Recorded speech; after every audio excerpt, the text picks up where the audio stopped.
Steve Assi est actuaire junior dans une maison d'assurance de la place depuis quelques mois. Cet actuaire fraîchement diplômé est ravi d'avoir pu finaliser sa formation en actuariat en Côte d'Ivoire et est confiant quant à ses capacités à affronter les exigences du marché professionnel. Comme lui, Ange Ala est chargé d'études. Yaya Bamba et Anjorasoa Enesoa, consultants dans les cabinets de la place, ont tous suivi la même formation. En tant que chargé d'études actuarielles, et il y a plein d'études sur lesquelles je travaille. Et il faut dire que toutes les notions acquises lors de la formation me permettent continuellement de les appliquer de façon pratique. C'est une formation qui nous a dotés d'un bagage technique permettant de répondre efficacement aux exigences du métier. Ce projet est conduit par un comité de pilotage constitué des écoles partenaires, des représentants des banques et des assurances avec notamment M. Saliou Bakayoko, président de l'Association des assureurs de Côte d'Ivoire, le régulateur M. Diarasouba Karim, directeur des assurances de Côte d'Ivoire et l'Institut des actuaires de Côte d'Ivoire représenté par son président M. Armand Plé. On doit remercier les deux écoles qui donnent des formations naturelles qui sont l'INPHB et l'NCA, mais aussi l'autorité de contrôle. Je cite ici M. Diarasouba, qui a très bien vu le poids qu'il faut donner à la formation actuarielle.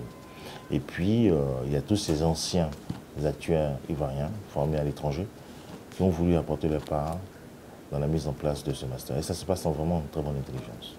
C'était une profession qui est en amont de la conception aussi des contrats d'assurance. Et on voit que la Côte d'Ivoire, qui a pratiquement le plus grand marché dans la zone, ne forme pas d'actuaires, et la zone même ne forme pas d'actuaires. Vous voyez que c'est une anomalie qu'il faut pouvoir combler. Donc le partenariat entre l'ASARCI et la direction des assurances, qui participent tous dans l'élaboration de cette formation, est une formation qui est noble. Donc je salue et je le félicite au passage le directeur général qui a pris l'initiative de pouvoir mettre tout ce beau monde autour d'une table. En ce qui concerne les conditions d'accès, il faut soit être admis dans la filière des hautes études en assurance HEA de l'INPHB de Yamoussoukro ou être en filière d'ingénieur statisticien économiste de l'ENCA d'Abidjan.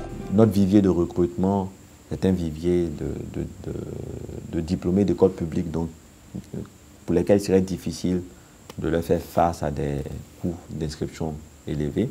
En termes de modèle économique, on a fait le choix de faire financer quelque part un peu la formation initiale par la formation continue. Donc, c'est un point important de soutenabilité de notre programme dans le long terme, dont je profite pour lancer aussi un appel aux compagnies de toute la sous-région.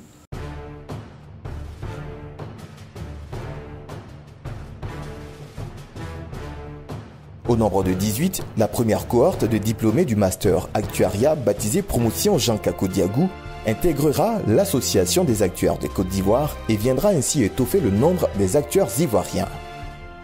J'ai choisi la formation double diplôme actuariat grâce aux possibilités que ça offrait, 2 diplômes, à la fois ingénieur statisticien économiste et aussi le master d'actuariat de l'ISFA. En fait, l'actuariat, c'est un domaine aussi vaste.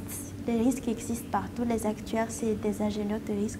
Les risques sont partout, en banque, en assurance, dans les institutions de prévoyance. Évidemment, je suis très contente parce que c'était un long parcours, un travail acharné.